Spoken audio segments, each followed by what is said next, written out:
Nintendo is in full-on boss mode for 2022. The year has already started off great, and there's plenty of promise ahead. I mean, we had a massive evolutionary Pokemon Legends Arceus experience in January.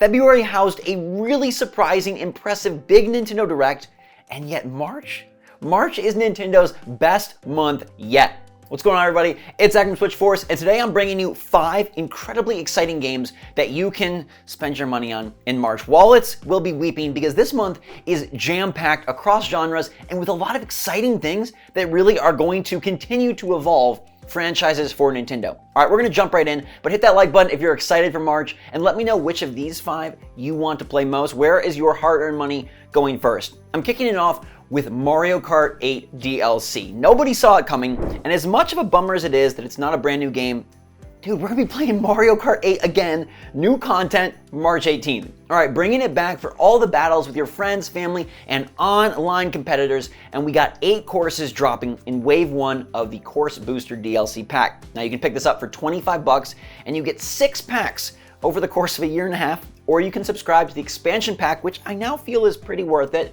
and grab it for free. And the first wave's courses are really good. We got the Golden Dash Cup and the Lucky Cat Cup. And I know everybody is pumped about playing Coconut Mall from the Wii, or maybe Sky Garden from the GBA, or perhaps even Choco Mountain from the N64. But me, I'm eager to check out the tour courses that are being added in here. We got 3, the Ninja Hideaway, the Paris Promenade, and the Tokyo Blur. And yes, I know the graphics do look a bit blurred, or at least not as much detail as we have in the original Mario Kart 8, but let's see how they play, okay? I'm excited for new courses I've never raced on because I don't do the mobile thing, but I'm ready to wreck it as Rosalina on the Yoshi bike once again. I mean, it's pretty cool that a favorite game is getting an update like 6 years later. That's really nifty, and I don't think we should let it slide under the rug. So get ready to slide those turns with me, Mario Kart 8 DLC, March 18th. Who's in? The next one is so awesome. All right, everybody is pumped to see Kirby suck his way towards a new Switch adventure and level up and do a really big coming out party for Kirby. A franchise that is never forgotten. Forgotten Land does seem to be one that is really exciting. People have thrown out the term like wild card or under the radar game of the year hit. Biggest surprise of 2022, and it could hit it. Those trailers look fantastic. The bosses look intriguing. The way you build out your city and incorporate new mini games and collectibles seems rewarding. And it's got that Mario 3D World vibe, which is my favorite of the recent Mario games. I mean, Bowser's Fury was brilliant. If you haven't played that yet, go do so. And then get ready for March 25th, when Kirby is going to take his talents to all sorts of crazy places that merge beautiful colors with dilapidated landscapes. It's like Apocalypse Nintendo version, which I'm really eager to see how that plays out across the worlds. And we know these are level-based instead of a big open world, but within the levels, it seems like there's a lot of flexibility, especially because they've now got mouthful mode, where Kirby can swallow a car or a vending machine or a big ring, and I've seen some people criticize it.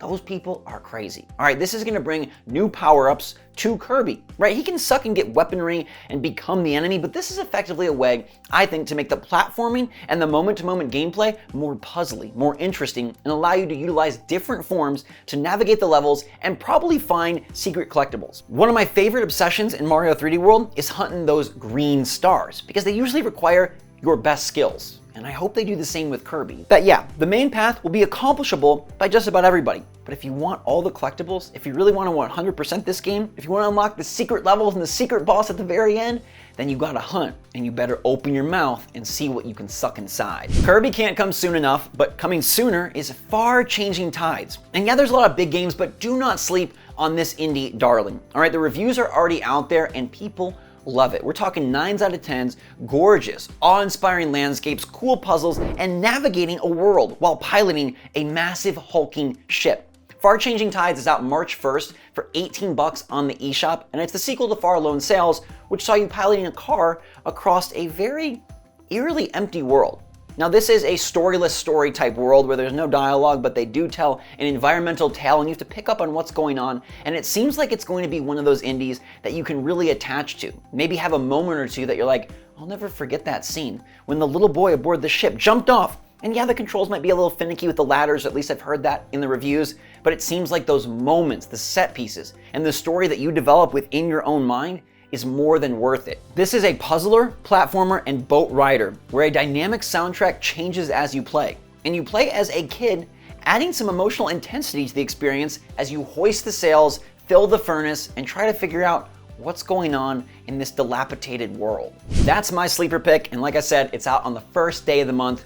But let's not overlook Chocobo GP, okay? Because I overlooked this odd kart racer when it was first announced. I was like, oh, Square cashing in, Mario Kart's famous, let's make another one.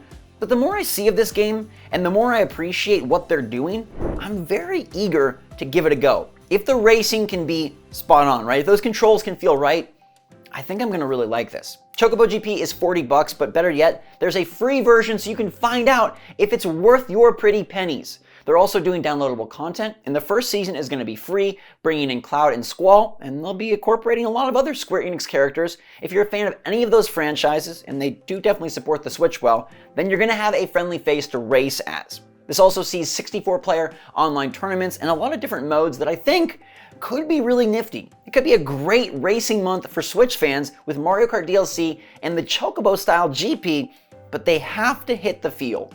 I want to make sure that I can hit those corners and drift well, and I hope that the items are interesting. I hope the racers feel different, and I hope the personality is more than just a coat of paint. Fingers crossed for Chocobo GP, because this could add another really awesome must-play game to March and develop the Switch first-party, third-party, and free play. Because if you have Chocobo GP and you want to race against your friends, they can just get the free light version and you're good to go. You can still compete. Which reminds me of what Mario Kart's trying to do, where those DLC courses will just be incorporated into online. So if you don't got them, you can still race in them. All of a sudden, these kart racers are being very friendly, and I hope both can be successful when Chocobo GP drops on March 10th. They're really using all the weeks of March, because our 5th game has 3 sides, but it releases on the 4th. Triangle Strategy drops on March the 4th, and there's a demo of that, so you can test this one out as well and figure out if it is right for you. But a lot of people that like Octopath Traveler will fall right in line, because this is a very awesome looking, gorgeous HD 2D strategy RPG with all sorts of characters, spells, jobs, upgrades, levels, and battles, plus an intriguing story system with decisions incorporated in.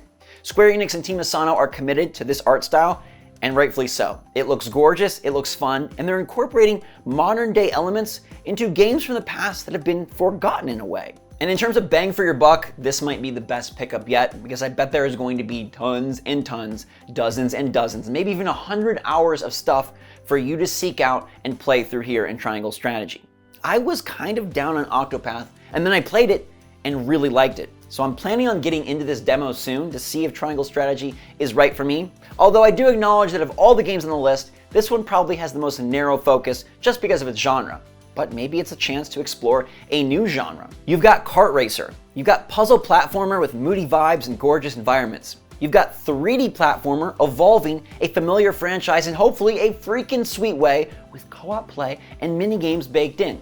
You got strategy RPG getting nitty gritty, but with a gorgeous art style that calls back to the past and also looks to the future. And then you have another kart racer, bringing in a season pass and Square Enix characters that still could be very fun. Plus, I'm sure there's going to be some things that come up and surprise us in March. Plus, I didn't even mention Persona 4 Arena Ultimax is dropping in March, as well as Rune Factory 5, and a number of other third-party games that I bet some players are really pumped for. So let me know which of these 5 you're most eager to pick up next month, and if there's anything I missed, fill me in, okay? In the comments down below. I hope you're all doing amazing out there. Hit that like button if you're excited and ready for March. I cannot wait to play these games with you guys, starting on the 1st with Far Changing Tides, the 4th with Triangle Strategy, the 10th with Chocobo GP, the 18th with Mario Kart DLC Heck Yes Edition, and the 25th with Kirby and his Forgotten Land. That one we ain't ever gonna forget, and I'll never forget any of you. So make sure to stay safe, stay healthy, stay happy, stay positive out there, everybody. And until next time, love you lots. Thanks again. SwitchForce out.